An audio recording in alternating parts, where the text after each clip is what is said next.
A Picture Book of Jesse Owens by David A. Adler, illustrated by Robert Casilla. A Picture Book of Jesse Owens by David A. Adler, illustrated by Robert Casilla. Jesse Owens was born on September 12, 1913, on a small farm in Oakville, Alabama. His given name was James Cleveland. His nickname was J.C. J.C.'s grandparents had been slaves. His parents, Henry and Mary Emma Owens, were sharecroppers. They farmed on another man's land and shared with him their small crop of corn and cotton. J.C.'s parents lived with their many children in a house that J.C. later described as wooden planks thrown together. The roof leaked. In winter, cold wind blew through the walls. In summer, the house was so hot, J.C. felt he could hardly breathe. J.C. was skinny and often sick with what his family called a devil's cold. It was probably pneumonia.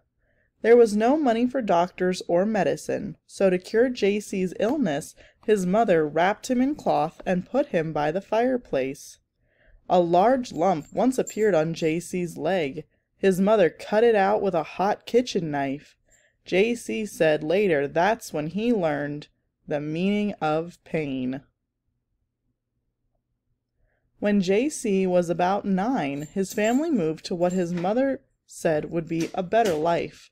They moved north to Cleveland, Ohio.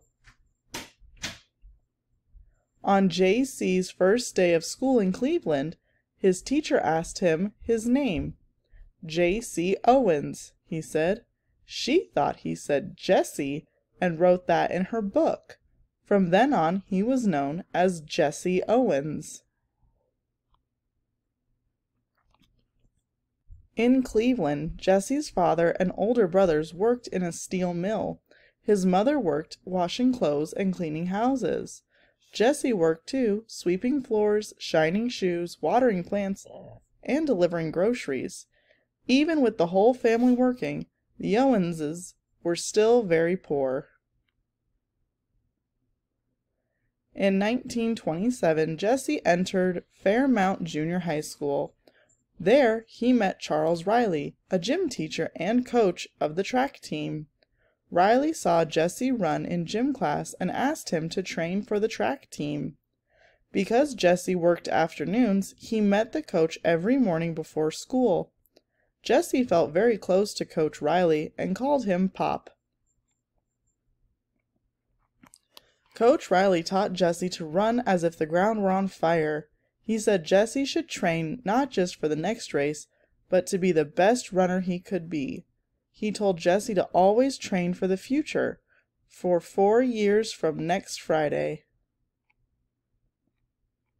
With a lot of work and with what Jesse later called his lucky legs, he ran so fast and with such grace that he was called a floating wonder.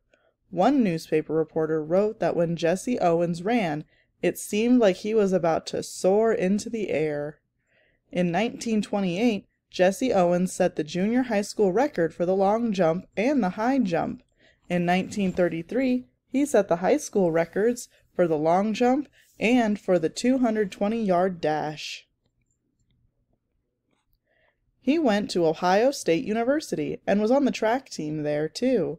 On May 25, 1935, at the Big Ten Championship meet, Jesse had what has to be called the greatest day in track and field history. He set 3 world records and tied a 4th, all within 45 minutes. Several weeks later, on July 5, 1935, Jesse Owens married Minnie Ruth Solomon, a young woman he had met at Fairmount Junior High School. He later said, "I fell in love with her for the first time we talked, and a little more every time after that." She was quiet, smart, and a loving and supportive wife for Jesse, and a good mother to their 3 daughters, Gloria, Marlene, and Beverly. In the 1936, the Olympic Games were held in Berlin, Germany. Adolf Hitler, the German Nazi leader at the time, said native Germans were part of a master race, that blacks, and especially Jews, were inferior. Jesse Owens and the other athletes proved he was wrong. Jesse Owens won 4 gold medals and was the hero of the 1936 Olympics. He tied the Olympic record of 10.3 seconds for the 100-meter race and set a new world record of 20.7 seconds for 200 meters around a curve, and was part of the team to set a record for the 400-meter relays. With a long jump of 26 feet, 5 5/16 inches, which is 8.06 meters, Jesse Owens set a new Olympic record too. He seemed to be jumping clear out of Germany, wrote one reporter. Lutz Long, the popular German jumper, who came in second, ran over to shake Jesse's hand. The picture of the two athletes, a black American and a white German in the midst of all the hate and prejudice around them, is one of the lasting images of the 1936 Olympics.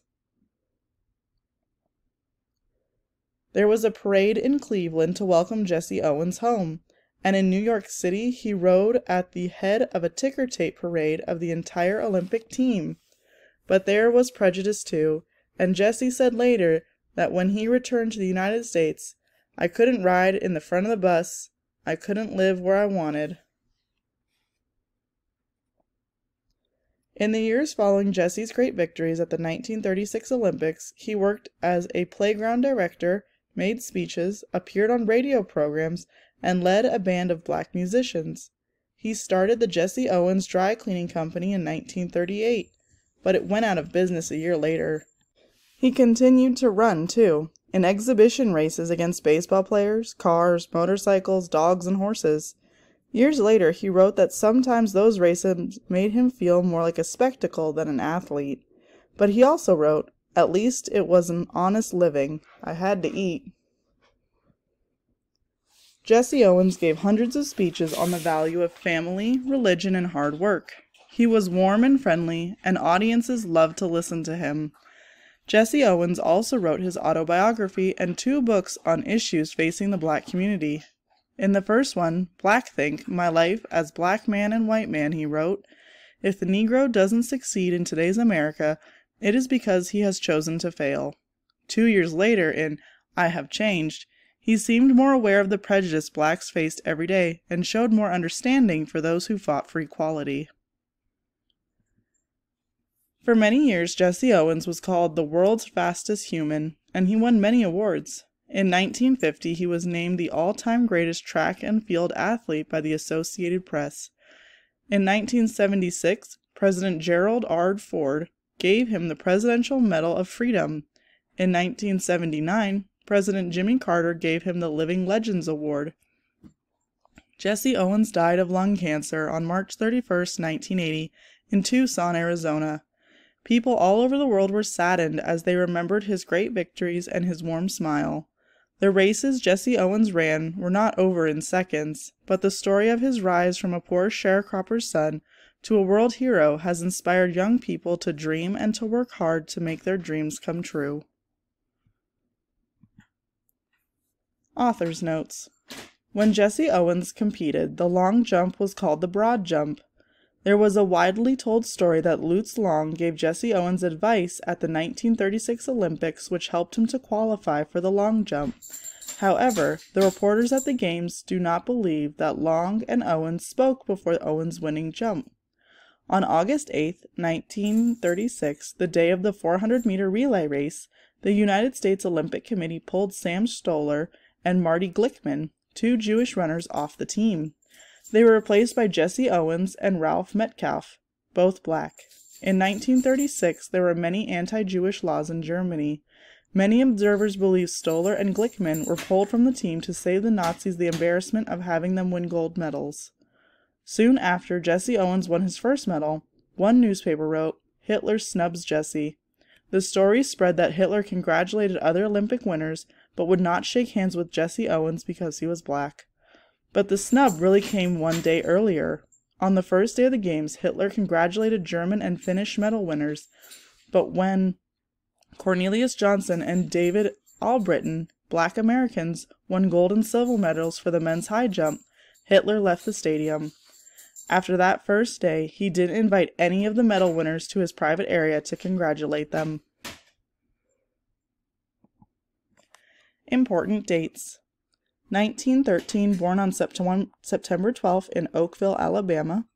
1922, moved to Cleveland, Ohio. The exact year of the move is not known, but Jesse Owens often recalled it as being 1922. 1927, joined the track team at Fairmount Junior High School. 1935, set 3 world records and tied a 4th at the Big Ten Championships in Ann Arbor, Michigan on May 25th. 1935, married Minnie Ruth Solomon on July 5th. 1936, won 4 gold medals at the Olympic Games in Berlin, Germany. 1950, named the world's greatest track and field athlete by the Associated Press. 1970, his book Black Think, My Life as a Black Man and White Man was published.